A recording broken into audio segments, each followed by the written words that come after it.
Welcome to Net Podsitive, where we help you to transform your eco-anxiety into action through regeneration and resilience.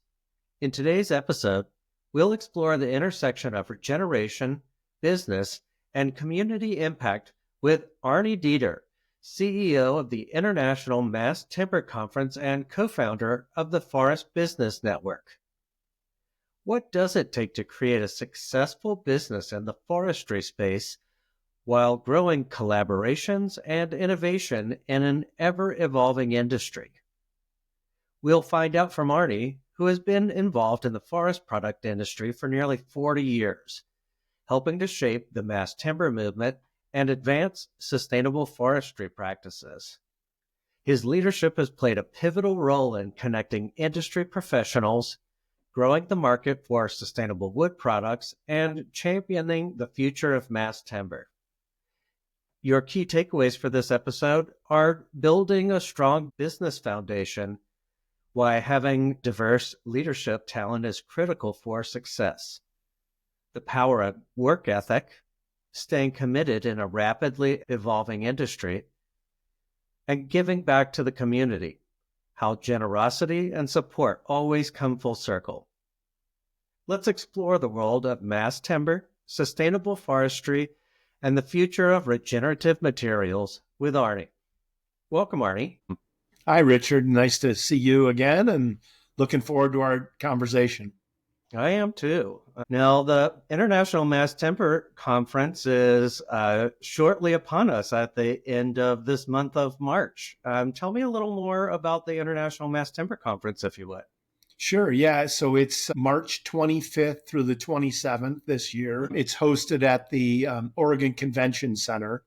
This is actually our 9th year of the conference. So it's exciting to see where it's come from. In 2016, when we started it, we were hoping to get a couple hundred people. And I remember the story. All of a sudden we got 200, then 300, and then 400 registrations. And we're like, oh, how many can we fit? And the answer was 550. And we had 548 register. And it And the was fire really marshal. fun, and it's kind of gone from there. Probably the biggest thing that we felt at that conference in 2016 was what a change. You know, normally a conference in the wood business or timber industry or construction industry was a bunch of fat old white guys that looked like me. And the audience was way different and way better. And it's continued that growth, kind of paralleling what's going on in sustainable development and mass timber around the world. But we've grown each year, even through COVID, at, between 20 and 30%. And this year we'll have over 3,000 people from close to 40 countries. So it's really fun. It's exciting to see it unfold, and there's a lot of details with it, but we've got a great team to put that together. I was checking out the map of your exhibitors and the different sessions you've got going on, and it's definitely a who's who of the mass timber industry and a lot of the associated industries. So I can definitely see the popularness of that conference. And plus, there's a lot of our regenerative friends will be there as well. Yeah, it's been our kind of stand in the sand or line in the sand or whatever you want to call it, is we always start with the forest. I'm a forester by education, but we always start with the forest, and that goes up to these big, beautiful buildings that can be built. So we have all parts of the supply chain. At the conference is unique that you might be sitting next to a logger, you might be sitting next to an engineer, you might be sitting next to an economic development person or a big time contractor or a small contractor, all the way up to, government officials, coding officials. So it makes it fun that way because you get a really big, diverse audience, and you can kind of meet with everybody along the supply chain wherever you want to live in at the conference. So it makes it fun. Well, and true to many of these conferences, there's definitely learning opportunities and opportunities for networking, but a lot of the magic happens in the in-between spaces. So it sounds like there's some good opportunities to mix with a lot of different types of people there at the conference? Yeah, we are an education conference first, and it kind of developed into, a big exhibit hall as well because people wanted to show that off. Mhm. This year, we actually had to open it 2 days early because multiple companies are actually building structures that are going to show off their products and, give their kind of, hey, this is what we do type of moment. In addition to that, we have several real interactive pieces on the exhibit floor this year. So the Union Brotherhood of Carpenters and Joineries are there to do a big demonstration area. Woodworks, many of you in your space would know Woodworks as the technical assistance kind of program and benefit across the, they provide technical assistance. They're a co-producer and help with our educational agenda, but they're actually going to be building a structure on the floor, a mass timber build that's going to be going up and down on both of the days. So those things make it real interactive. But the heart of it is the educational sessions, which we've enhanced and grown a lot. We're going from 16 sessions to 22 sessions. We start those actually on Tuesday this year, right before the opening reception. We've got actually a safety installation session. And then we have a session that's very new to our conference, but it's something a lot of people have asked for. It's around sustainable lumber and how does that fit in with engineered wood products. So we've got Fritz, the president of Georgia Pacific, and we've got Monica, the head of sustainability for Boise Cascade, and Katie, the head of sustainability from Weyerhaeuser, and Jeff Weber, who's involved with Red Built, which is a part of Hampton Lumber. But, really big kind of high profile folks and companies to have a discussion. But all of those sessions lead into a networking event. So it might be an hour-long break. It might be a 3-hour happy hour. It might be an hour and 15-minute lunch. And the design is you get this high-level opportunity to hear people give their pitch, per se, but then you can have conversations afterwards. It might be in that session space. It might be on the exhibit floor. It might be in a private room. But that's, to your point, Richard, that's where the magic happens, is that network and that ability to spend time one-on-one or in small groups with people that want to solve an issue or a problem or create an opportunity. So it's exciting to see that unfold and how many high-profile speakers we have from around the world.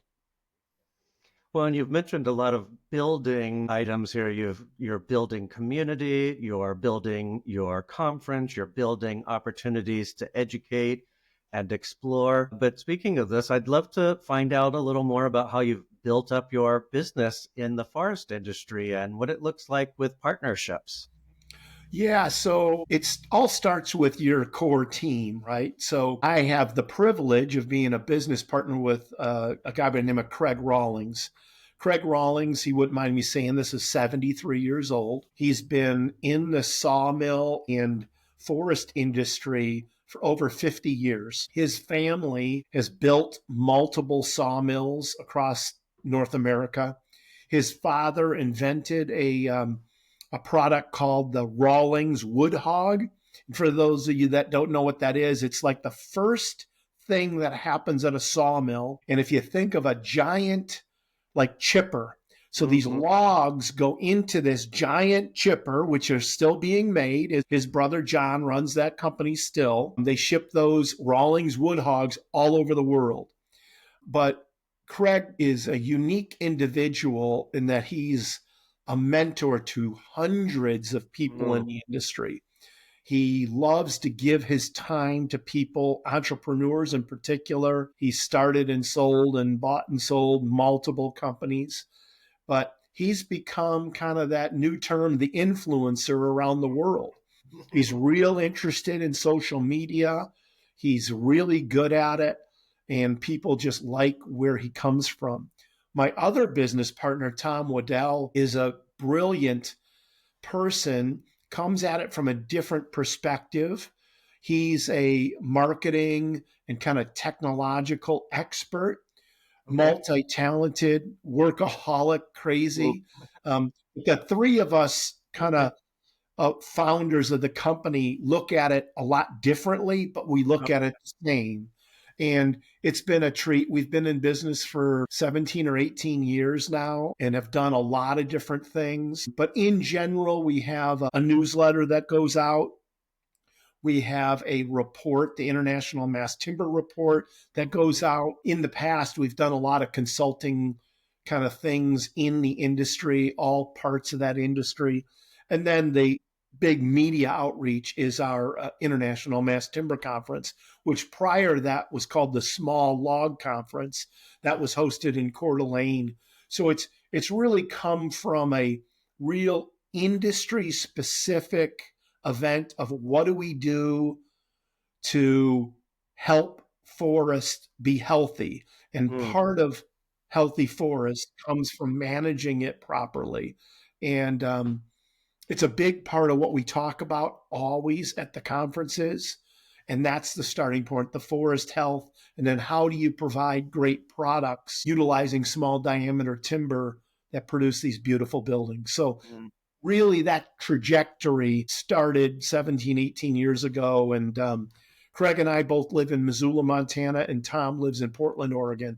And then we have folks that work with us from all over North America and then outside of North America. And you've mentioned a key element here is it takes a lot of hard work to make this happen, and a lot of years and hours served to make this what is it, an overnight success? 10 years, 20 years in the making. So I'm really curious to understand a little more. You mentioned a little bit of workaholism. I am guilty of that too. But tell me a little more about the work ethic that you've been able to instill into your work and bring through as a through line through your business. Well, when I look at Tom and Craig, there's no such thing as a vacation. There's time off. We enjoy our time off, but we always back each other up. But you're kind of always on game. We've always been virtual. So that's helped us where we can work anywhere we are in the world. The other thing that plays into it is partnerships, using the conference as an example. Yeah, we facilitate a lot of things, but it's our committee that really brings it together. And, we have Brian Brashaw from the Forest Service and Bill and Parsons from Woodworks, key folks. And then we surround them with people from around the world Mm-hmm. that make up the conference committee. And then they take that and really build the agenda. Mm. But when you look at that, it's all about people you're connected with. These people are volunteering their times because they're passionate about it Mm-hmm. and they want to bring the best content you can to a conference like this. Because in reality, and Craig mentions this, Craig says, hey, we have to reinvent ourselves every year. We're Mm. in Portland, Oregon, which it's interesting. There's a guy by the name of Hubert Romberg. He runs one of the largest construction companies in Europe, Romberg Holdings. They do big, big stuff. And then he started a company by the name of Cree, which is a hybrid builder of mass timber hybrid buildings. Incredible talent. He was a keynote speaker back in 2019, and this was unannounced, but he was on stage saying, hey, Portland, Oregon has become the international capital of mass timber and sustainable buildings in the world. And that's coming from a person that's very well pedigreed, very well thought of around the world, very successful. And it makes a lot of sense. And it's the reason we host the conference in Portland itself. That makes a lot of sense. Being here, based in the Pacific Northwest, it's very close to home too. Yeah.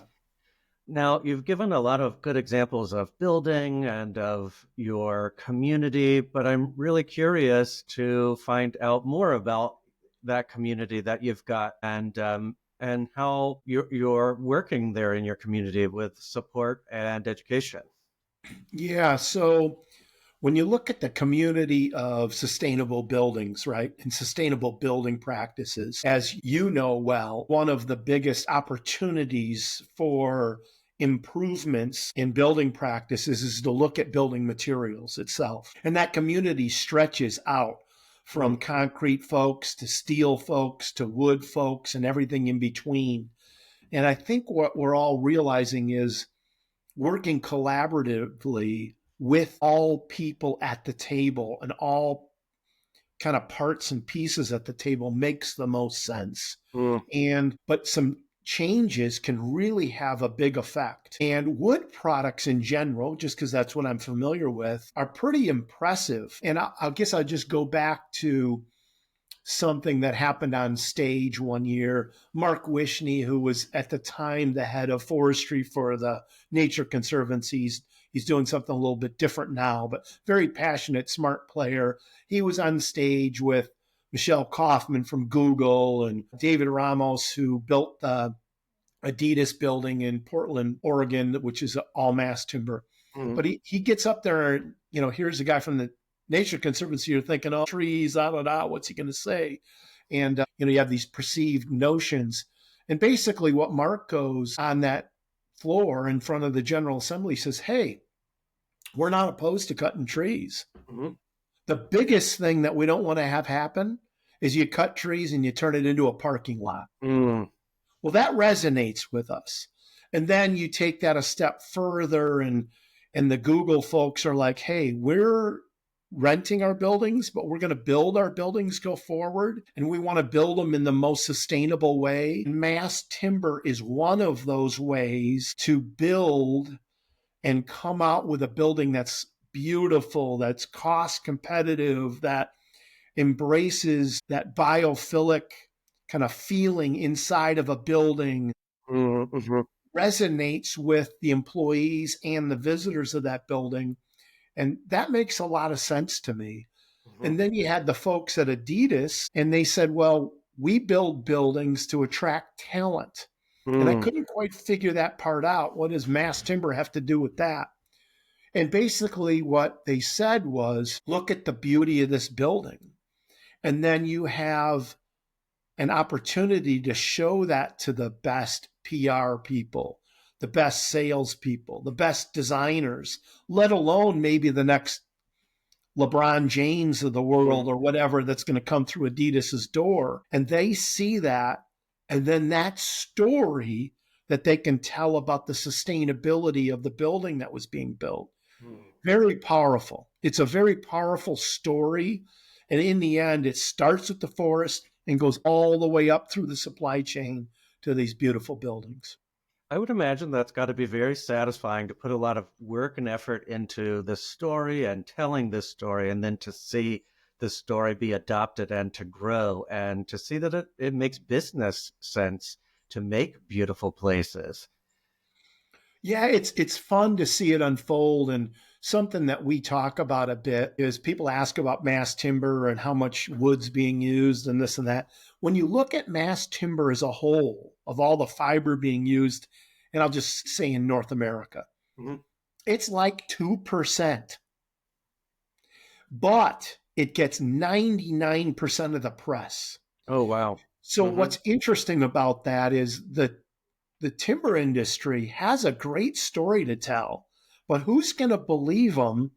Because they're the ones cutting down the trees. But now it's people like Facebook or Microsoft or others telling a story about why they decided to use, in this case, wood as a sustainable building material, and why that makes sense, and why managing the forest makes sense, and all of the things that go with that. The story in the end, but then the proof's in the pudding. Like you mentioned, the numbers have to work. And what we're finding is the numbers work for mass timber buildings and sustainably built buildings. They rent for more.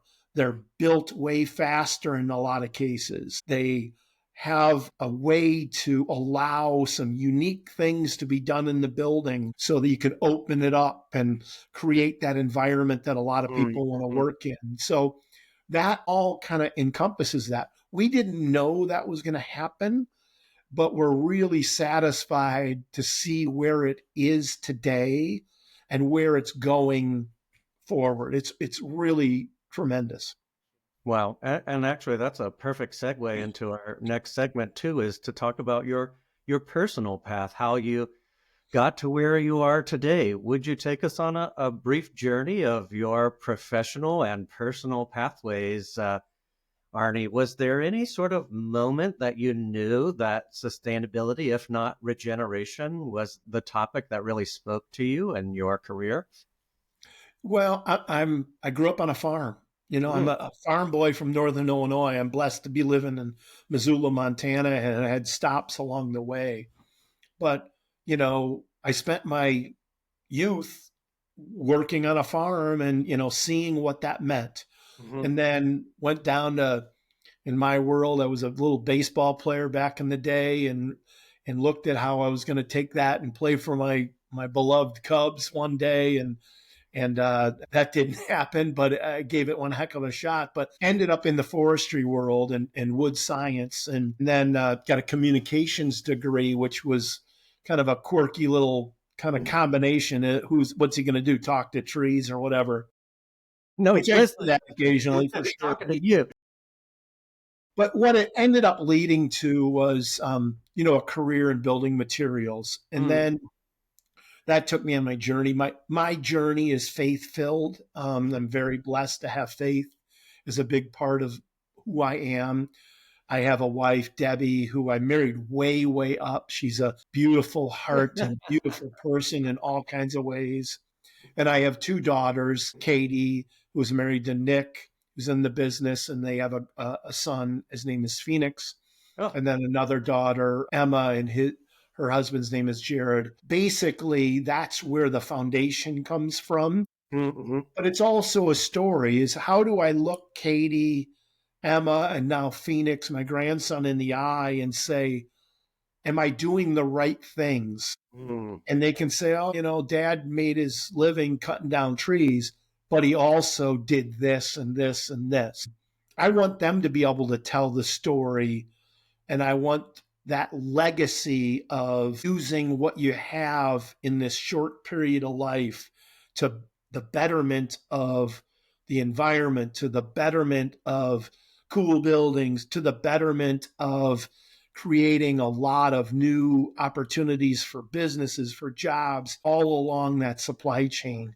That's really important to me. And that all starts with my faith journey as well. hmm Well, and I can see that as commitment to your faith that has shaped this journey, commitment to yourself, commitment to your family, your wife, your spouse, and then furthermore, your commitment to your family, your daughters, and your current grandchildren, future grandchildren. So I can see how family and faith is a core pillar of this, but also how nicely it matches up with your community that you've built, a family of friends, if you will, across your network and your business, and even your connection with your business partners as you've grown, not only your business, but your commitment there to the industry. So thanks a lot there for sharing that commitment and how it's shaped some of your personal pathways. Where do you think that your pathway shall lead you? Well, it's kind of in that sunset part, now in a sense, but there's a lot more to do. We were fortunate here in the end of 2022, partner with a company. Their name is Trifecta Collective, and they're Mhm. part of a group that's funded out of a company out of New York called Gray Lion. So Gray Lion is a venture capitalist that's involved with lots of other businesses.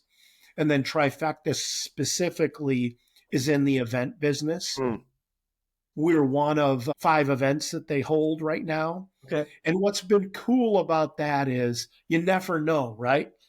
I'm a farm boy from Illinois, and Craig's a lumber guy from Oregon and Montana, and Tom's from Tennessee, and we don't know what this is going to mean, but the partnership has been nothing other than way better than we expected. Mm. So Gray Lion, the funding arm, is always says yes to whatever we're looking to do.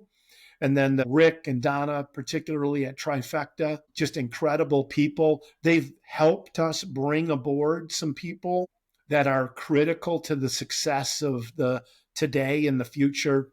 Shelby, who you know, who manages the marketing for the International Mass Timber Conference, and then Melissa, who manages all the revenue production. And then we have a lot of pieces and parts. Julie, our customer service manager, and Paul, who's part of our international sales, and then Dave Parcell, who manages the agenda and the report.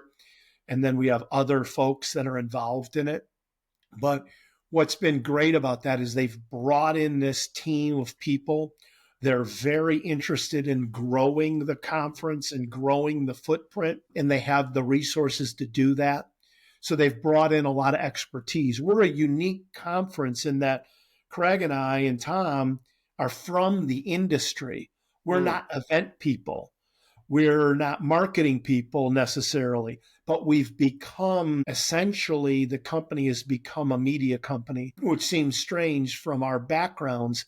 But what it does for the conference is it gives us credibility that, hey, we're coming from it from a forest resource-based lifestyle and background all the way up to the construction. And the folks from Trifecta are coming at it from what can they do to streamline the growth of a conference in a very high growth industry, which is mass timber, that's growing at 20 to 30% a year. Wow. You've got quite the collection of pretty flowers and groups of people there who are really supporting you to grow that garden. Yeah, we're really blessed. I mean, and then, you look at our supporters, and exhibitors, something that kind of freaked Trifecta people out. So they're experts at events. Mm-hmm. A typical event, and from your background, a typical event will have return exhibitors and sponsors at 70 to 74%. Mm-hmm. Ours is 97. Wow. So they were shocked at that. The other thing that happens is they look at it, a little bit more pragmatically. But what helps with that is then you get to do things like put together a new map your show system so you can identify the opportunities to grow the exhibit space.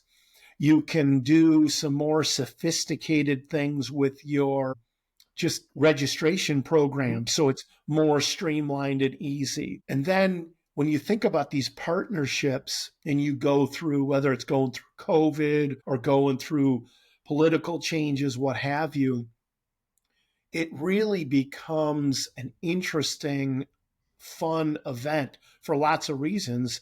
Because when you look back, the 28 exhibitors that started in 2016, 27 of them are exhibiting in 2025. Wow. And there happens to be another 180 on top of that now. Mm-hmm. And most of them are we have about 30 new, which is exciting, but the other ones are all returns.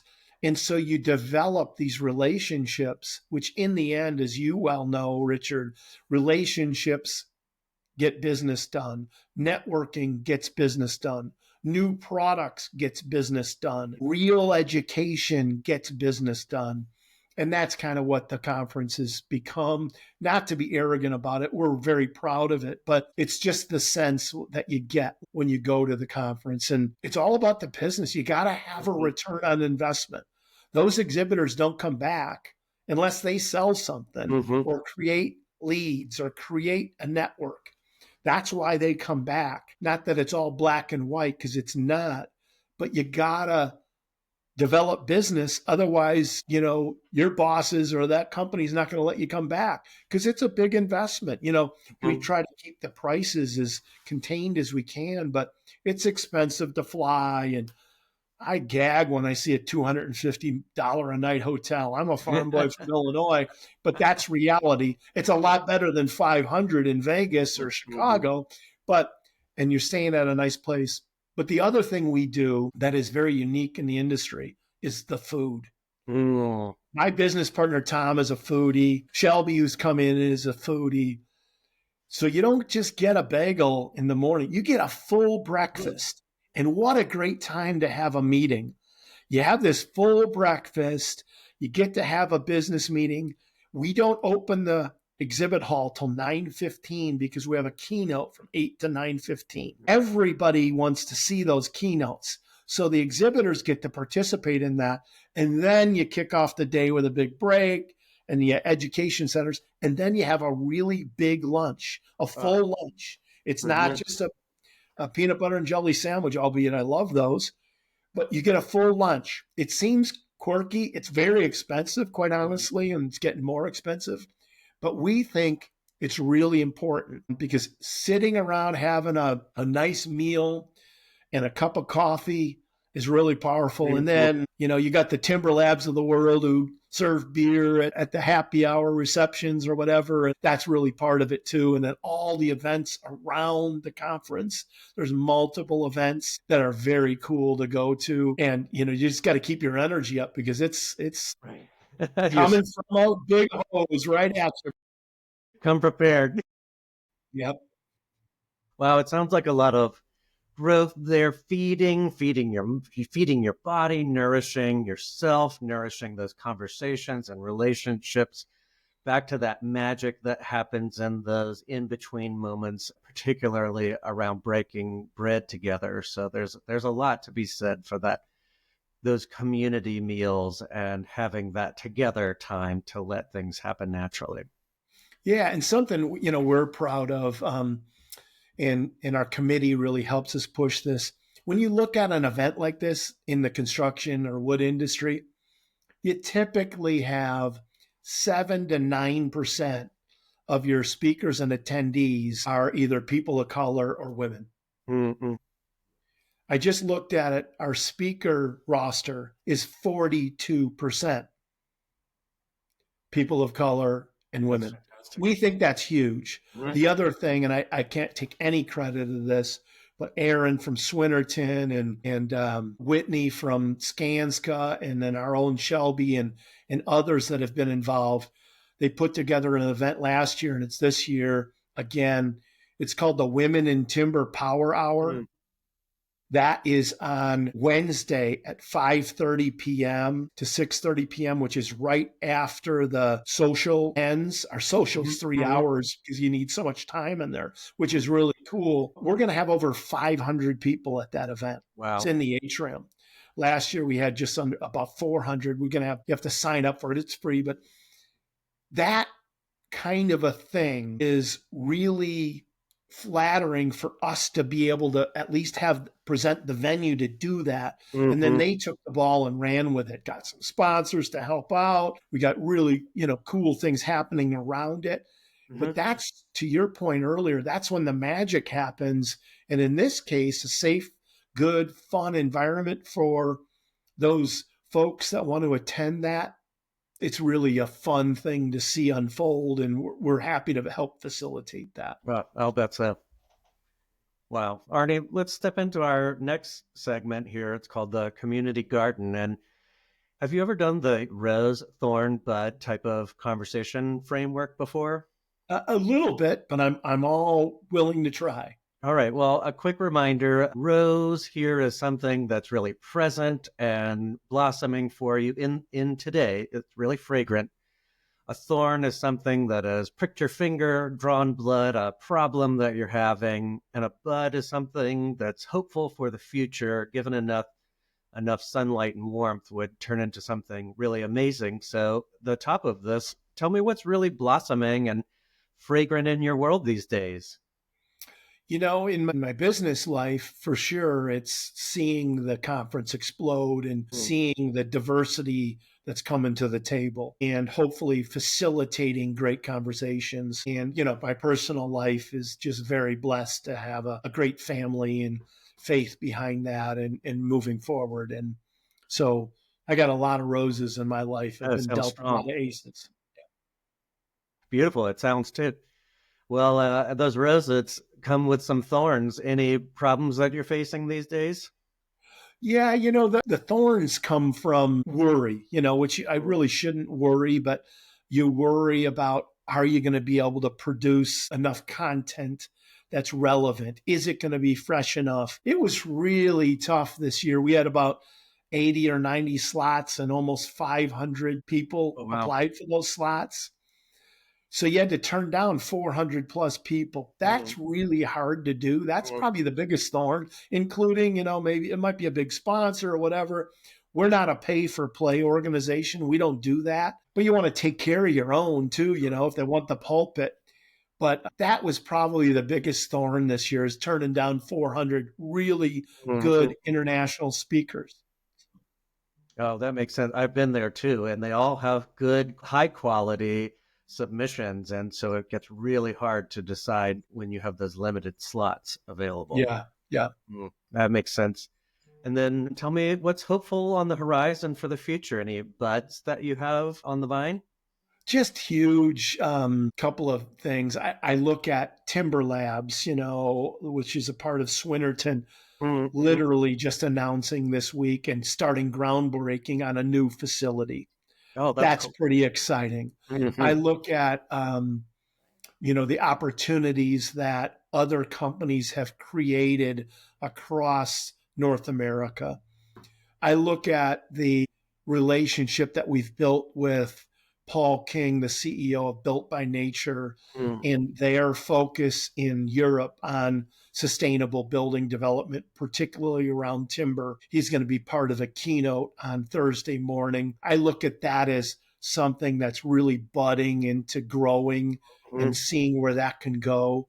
It's a really exciting time to be in sustainable building. And there's a lot of noise out there, but wood is really got a sweet spot in the mind of a lot of people. And they're really seeing the benefits, especially when you combine some engineering techniques Mhm. with it and create mass timber, cross laminated timber panels, dowel laminated panels, on and on, glue lams, which have been around for hundreds of years and now even getting more sophisticated, and other new products coming to the table. Pretty exciting to see that unfold. And Oh. that's a real blossom point, and it's really good for the industry and the trajectory of the next 10, 15, 20 years. Oh, that's amazing. I'm excited to see so much interest and intrigue around these materials and how they're taking historic indigenous knowledge and transforming it into modern day times and lexicon and use in the built environment. So that's amazing to hear that there's so much on the horizon there. Yeah. Now, a little twist to this gardening theme here for you. What little packets of seeds, like tips and tricks, could you give away like wildflowers? Any relevant tips you could offer for our audience? Yeah. I'll try. So, specific to the conference, what I would suggest, I mentioned a little bit about it earlier, is take advantage of the breakfast and set a meeting with somebody that you want to meet. We're going to have our mobile app, which we've invested a lot of money in. It'll be out in another week or so for every attendee. Take advantage of that, and it'll have the ability that you can connect with these 3,000 attendees. Set some meeting up with somebody you don't know, but you've always wanted to meet. If you need help with that, come see me. I would be glad to help. So set a meeting, but you got to rally and you get a keynote presentation.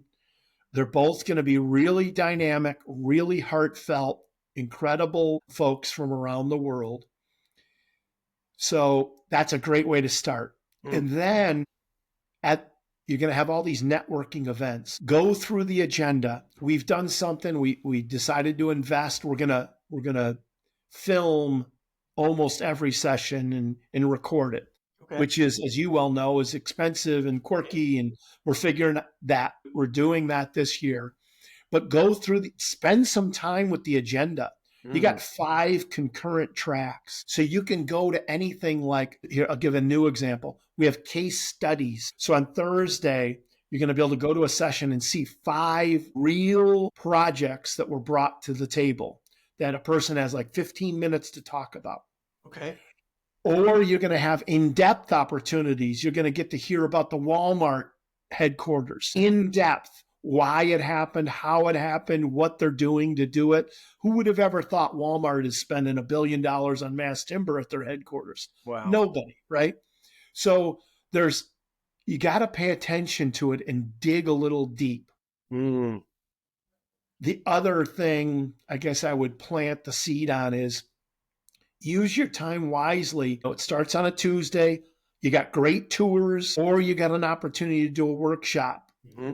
And then you kick off at 3:00 with a keynote presentation and then a 2-hour opening reception. So it takes a lot of energy to do that, but it's worth it and your investment pays off. But it's all around who you meet. Mm-hmm. It's all around the network. The mobile app will help facilitate that, but the personal handshakes facilitate that. The hearing from somebody on stage and going, I want to meet that person, they're all there to do that. So I would encourage you to step out of your box a little bit, and that'll help those seeds grow immensely. Oh, that's amazing. And those tours were fantastic. I had a hard time deciding between the hospitality tour and the workshop. And I think I'm going to do the workshop just because it's a great primer in here to this conversation.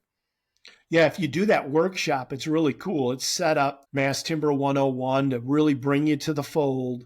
And then right after it, you got a choice of going to one of two keynotes, one about sustainable lumber and what those folks are doing. And the other one is around job site safety and installation techniques. So a pretty big difference in what their theme is.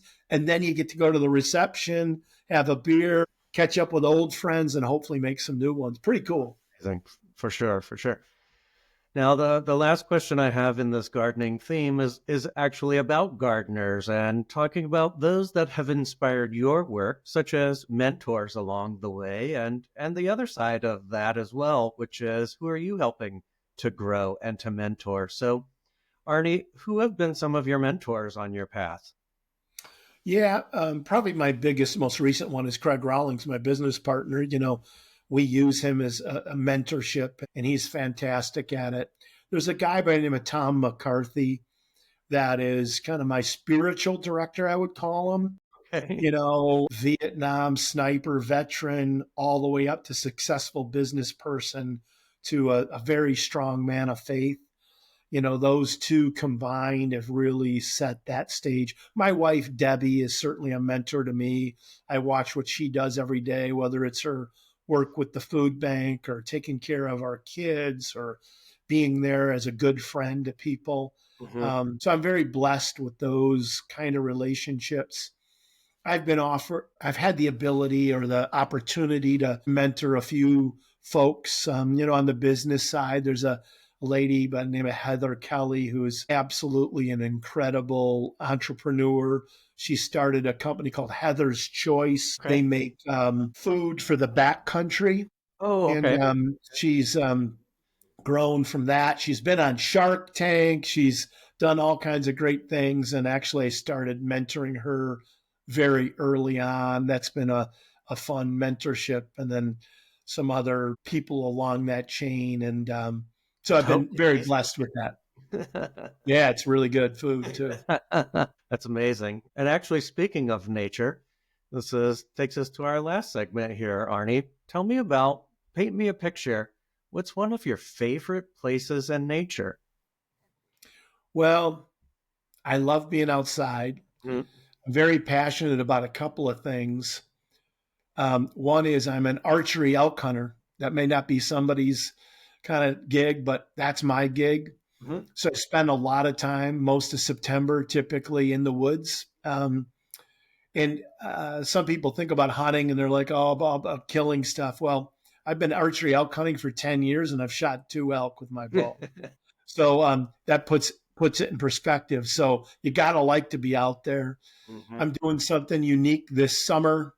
From July 19th to August 20th, I'm actually through hiking the Colorado Trail, so 486 miles. So that's been a passion of mine for years is getting out. My wife is an extremely good hiker. She's not doing that whole trail with me because she's got to take care of the family per se, but I'm going to sneak away and do that. So anytime I can get into the mountains, that's why I live in the mountains. A farm boy from Illinois living next to the mountains is a little departure, and it's very much a blessing.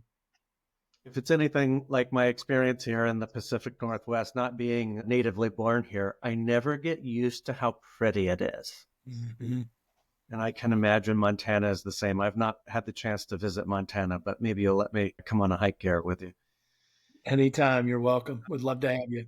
Well, Arnie, this has been an amazing conversation. Thanks so much for joining us here today. Thank you for telling us about your business experience, the power in partnership together. I think it's really critically important to mention the community that you've been developing and growing. You've shown evidence through the hard work of not only yourself, but of your partners and your team and the folks around you and the conference who have really helped to grow this into quite a success. I know that I'm getting very excited to come visit and to see so many of our community members and friends there. Are there any other last thoughts that you have before we part? Well, I appreciate your time and your passion, and everybody's welcome at our table, and we would love to have you come. And as mentioned earlier, it's March 25th through the 27th at the Oregon Convention Center, which is an incredible facility, and you won't be disappointed. And this is how many years running, did you mention? This is our 9th year. Okay. So next year is an anniversary. Big number 10 in 2026. I like it. Well, this is certainly right after you finish this conference. The next day starts your 10th anniversary. So that's going to be exciting to help celebrate that as well.